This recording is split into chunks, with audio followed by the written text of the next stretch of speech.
Welcome to our channel. Today we how to register with Bose Music for multi-room audio setup. Easy tutorial step by step clearly. To begin the registration process for Bose Music, download the Bose Music app from the App Store or Google Play Store. Once the app is installed, open it on your device.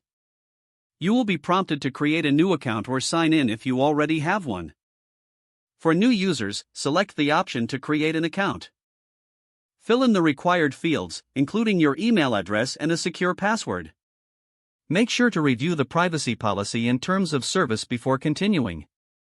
After completing the form, tap the Create Account button. Next, check your email for a verification link from Bose. Open the email and click on the verification link to confirm your account. Return to the Bose Music app and sign in using your newly created account credentials. Once logged in, you can begin setting up your multi-room audio system. To do this, tap on the Add Product option within the app.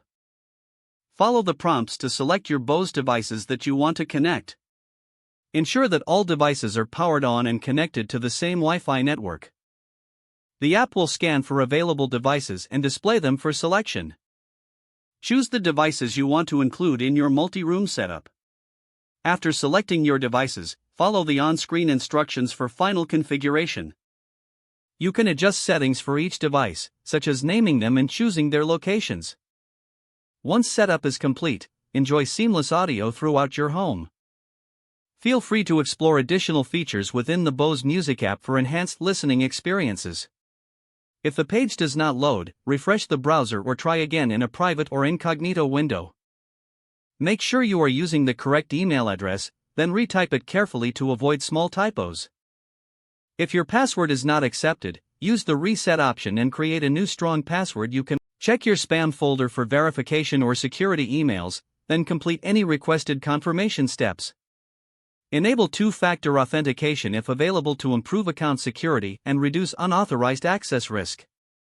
After signing in, review your profile details so your contact information and settings are accurate and current. If you see an error message, note it down and try again after restarting your device and internet connection. Log out when you finish, especially on shared devices, to keep your account and payment information secure. Don't forget to like this video and subscribe to our channel for more step-by-step tech guides.